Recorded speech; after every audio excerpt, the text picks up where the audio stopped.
किसी बात को लेकर बहुत परेशान हो ना तुम, देख लेना आज से ना थोड़ी थोड़ी सकारात्मक खबरें आने लगेंगी। थोड़ा थोड़ा अच्छा होने लगेगा और धीरे धीरे करके ये परेशानी तुम्हारे जीवन से चली जाएगी। तुम्हें पता नहीं चलेगा, पर ये परेशानी एकदम से तुम्हारे जीवन से चली जाएगी।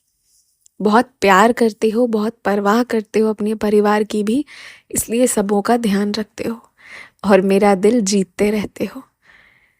मुझे तुम्हें एक बात कहना था, कभी भी ना किसी की थाली जो कोई खा रहा हो तो वो जूठी थाली से कभी मत खाना। अपनी थाली अलग रखा करो, अपना सारा खाना अलग रखो और वो खुद खाओ। प्रेम करो, प्रेम करना अलग बात है और प्रेम झलकाने के भी कई तरीके हैं। पर जो लोग बीमार रह रहे हैं, जो लोग दूसरे कई जगह पर आ रहे हैं, जा रहे हैं, कई तरह के लोगों से मिल रहे हैं, तो बड़ी सारी बातें होती हैं। इसलिए किसी की भी थाली से जूठा मत खाया करो और ना अपना जूठा किसी को दिया करो।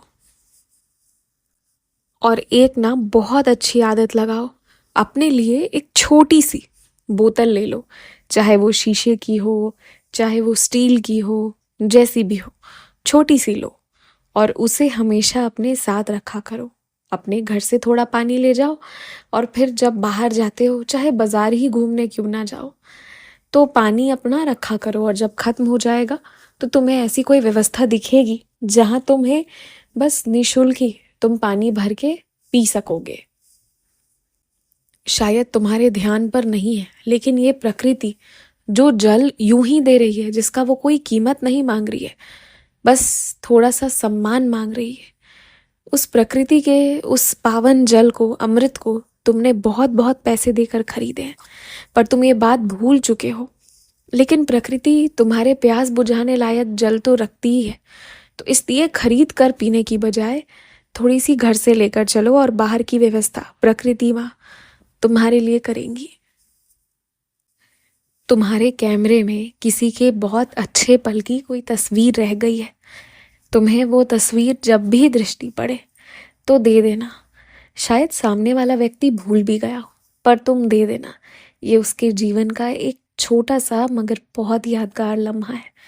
तो ये चित्र लौटा दोगे, ये तस्वीर दे दोगे तो उसे खुशी होगी और तुम वो जरिया बनोगे जिससे किसी को खुशी मिले।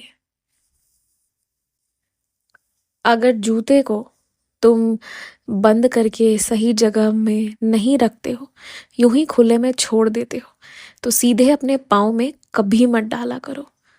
हमेशा अपने जूतों को पहले झाड़ लो, देख लो, उसके बाद ही पहनो। और ये बात मैं दूसरी तीसरी बार तुम्हें याद दिला रहा हूँ, एक पल का आलस करोगे तो वही फिर पाँव में चोट लग जाती है, तकलीफ होती है, तो फिर वही होगा ना। इसलिए वैसा ना हो तो आलस्य को त्याग देना। हाँ, कुछ लोगों की आदत तो ये है कि जिस दिन उन्हें तुमसे अपना मतलब निकालना होता है, उस दिन वो तुमसे और अच्छे से बात करते हैं, और जिस दिन तुम्हारी ज़रूरत होती है उस दिन वो अपना असल रूप दिखाते हैं और सहायता करने को बिल्कुल तैयार नहीं होते हैं। तो ऐसे लोगों के साथ ना इंसानियत रखो, लेकिन उतना ही व्यवहार रखो जितना ज़रूरी है, उससे ज़्यादा नहीं।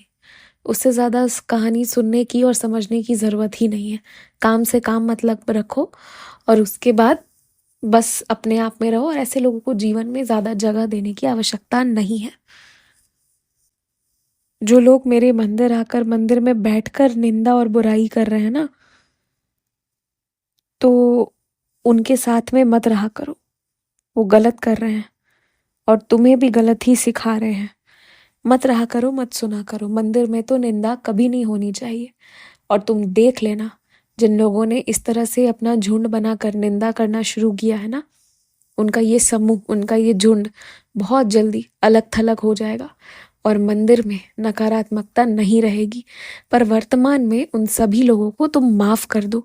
तुम ये सोचकर माफ़ करो ना कि व्यक्ति भगवान के पास आकर ही अपने सारे पाप कर्म का प्रायश्चित करता है, अपनी सारी बुराई मेरे पास छोड़ जाता है और मुझसे प्रेम और सकारात्मकता ले जाता है। तो वो वही कर रहे हैं, मंदिर में बैठकर भले वो बुराई कर रहे हैं, पर वो अपने सारे जो भी गंदगी है ना उसे निकाल रहे हैं मंदिर में, और उन्हें अपने आप समझ आएगा कि वो जिस विषय पर चर्चा कर रहे हैं और जिन लोगों की निंदा कर रहे हैं उनका ये कर्म ही घोर निंदनीय है, और सब सुधर जाएंगे, तुम चिंता मत करो।